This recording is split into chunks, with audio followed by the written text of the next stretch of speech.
All right. So moving on to our next topic, we have swimmer nutrition. Oh boy. So I have a quick little. This is probably we'll probably as I hear you talk about give me a little bit more in depth thought about it. But in my opinion, eat everything. Like especially if you're not a college kid or you're not a world like top, let's say top 200, 150 to 200, where it actually matters, world ranked athlete, eat it all. Like swimmers are so malnourished, especially like your middle school, I guess pause, geez. Um, Middle school and under, because if you're swimming right, you're using your muscles. Like in any other sport where you're using your muscles, you're going to get bigger. Swimming is the only sport where one, we don't use our muscles because a lot of us have terrible technique, but you don't see the swimmers getting bigger. And I think it's a malnourishment issue rather than it is, oh wow, I'm like way off the screen. Rather than it is, I need to be careful about what I'm eating. Like you need more. And a lot of times it's just going to be whatever's there. So eat it all. What do you think about this, Elvis? That's such an interesting take, and I feel like, you're gonna have some parents coming at you in a comment. They're gonna come at you, boy. But I mean, you got a point. Like, I remember when I was growing up. Oh man, especially the young women. Oh my gosh, with the it was so sad. Like I grew up in a time where like. I hope it's not a thing anymore, but like in high school, like anorexia was the thing back then. Oh my God. Like, where the girls would eat or not eat or eat and throw up. God, we had a lot of skinny, frail girls on our team. They were like terrified of eating. And then they didn't want to go in the gym because they felt they would look manly. It's like, oh. Yeah, I think that's always been a thing. So the body image, and it's probably gotten worse now with social media and all these filters and I feel for the parents these days, who got to deal with that. But you're right, man. Like nutrition doesn't become like extremely important, or nutrition doesn't become extremely beneficial. Yeah, that's a great word choice. Yeah, until later in life. Now, why it's important to have good nutrition when you're younger is because it's easier to have good nutrition later in life if you've developed the habits when you were younger. So someone like me who ate a ton of fast food when I was growing up, I still love fast food today because that's what I grew up when I was younger. So it's harder for me to eat healthier foods because it's not normal to me. Now, had I been eating healthy foods when I was younger, now it may not have made me faster than someone who was eating more fast food. But now as we get later in life, and those are the minutia things that may help, I'm ahead because I have the better habits. That's kind of how I see it. Because I mean, we had stories of like Ryan Lochte would have a Mountain Dew and a bag of Skittles behind the blocks, Nice. Like when he was in high school. And we had I remember we had kids like that on my team also. Yeah. Yeah. A kid on our team, he had his freaking whatever the water bottle was back then. His was filled with gas station Mountain Dew or Sprite or whatever. Oh my God. We had a Coca-Cola kid on our team. The big gulp from he literally had the big gulp, like the cup, the container. And he was state champion in distance. So what the heck?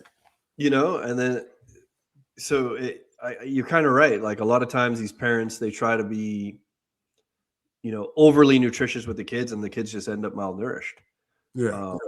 So whenever I go to these clinics, and nutrition's always like the top thing gets asked. And, before someone calls me an idiot in the comments, I do have a master's degree in nutrition. So I always say at this age, practice common sense nutrition. Like, is a Big Mac better than a grilled chicken breast? Common sense. Like, no. Actually, and I actually did a clinic with I would say So eat them like- both if I was being honest, but whatever. I did a clinic with the legendary Jack Roach, and Shout out. shout out Jack Roach. He said he was big on nutrition because he was like one of those like Yeah. And he ran too, like himself. Yeah. He was like a very fit guy. yeah. So he said you should shop around the grocery store and not through the aisles. Because through the aisles is where all the processed crap is, and around is where all the good stuff is. Oh, that's a good little saying. I was like, that's some common sense stuff right there. That's pretty good. Yeah. And then, I never even thought about that. Isn't that crazy? Yeah, all the processed stuff is in the aisles. Right. They make you work for it. Oh my God. Yeah. I've never realized that. Yeah. Shop around the grocery store, not in it. Oh my God. The aisles are all processed foods. Mm-hmm. Processed food is the enemy. Crazy. Well, other than the bread aisle, which I guess is still processed a little bit, but in America, I can't believe I never realized that. Yeah. Literally every aisle is processed food. Every aisle. Every single one. There's nothing healthy in the aisle. Objectively. Nothing. Oh my God.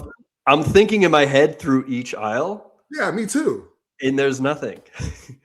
There's the chip aisle, there's the breads aisle, there's the cookies and crackers aisle, cereal aisle, there's the pastas. There's nothing. Oh my God. Wild. I'm not being performative at all. That's one of the words. I just watched the Unfiltered Waters podcast. Shout out. But I am actually shocked. I've never realized that. As long as I've been on this earth and being like a high performance athlete, I've never realized that. Never. It never even crossed my mind. I just blew somebody's mind out there too. I'm sure you're not the only one. Oh my God. Yeah, but then you have that is crazy. One thing I never liked though is I think these nutrition fads, like so in the nutrition industry, fads always swing the pendulum. They always swing wildly one way, and then like a couple years later, they swing wildly the other way, and then eventually people realize, oh, it's somewhere in the middle where is the correct answer, and that's called the pendulum. And then it starts swinging again. So it goes like, oh, we should be eating nothing but this Atkins diet. Oh wait, never mind. Look at all the people in South Beach. What are they eating? Because they're all in bikinis. South Beach diet. Oh, wait. Maybe a balanced nutrition is what we need. Psych. What about keto? What about paleo? So balanced is always best. Always. Wow. Here I am eating this on my Instagram story. That's crazy. But it's crazy that one, that's the truth. But two, that it's never even crossed my mind. And all the times I've been to a grocery store, it's like, how did I not realize this? Yeah. I had a theory on it too. Is like, I wonder if it's because all the refrigeration is on the outside because it's got to be like fridge has got to be connected to a wall, Yeah. So anything that is perishable. Or is it perishable? Yeah, it's going to be in the aisle. So anything that's preserved is going to be shelf stable, will be on the shelf. And anything that can rot is going to be on the outside because they ain't got to be on a shelf. Produce, juices, meats, vegetables, outside. Yeah, fruits, fruit juices. All that outside. Wow. That's so cool. I can't believe I never even had oh, that's odd. You know how you have those where that was weird. Not even one of those. So yeah, that's crazy. Shout out to Jack Roach. Jesus. Bombs, baby. Yeah, that's why he's the man. That's why he is who he is. Y'all just got a first class. If y'all don't know Jack Roach, you know now. Yeah. Jesus. That's some wisdom right there, dog. Jesus.